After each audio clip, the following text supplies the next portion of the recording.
Լիբրա բազմոց, որը վստահ եմ կգերի բոլորի սրտերը։ Հիմա միասին կբացահայտենք իր առավելությունները։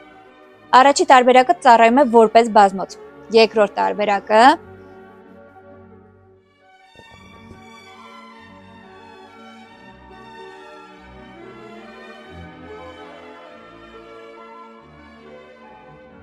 Երկրորդ տարբերակը կարող է ծառայել որպես անկողին։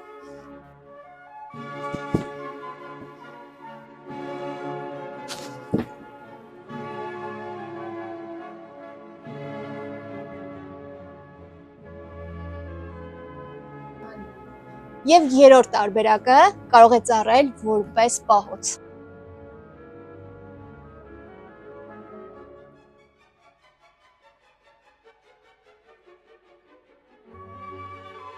Ստացվում է ունենք պահոցի երկու հատված։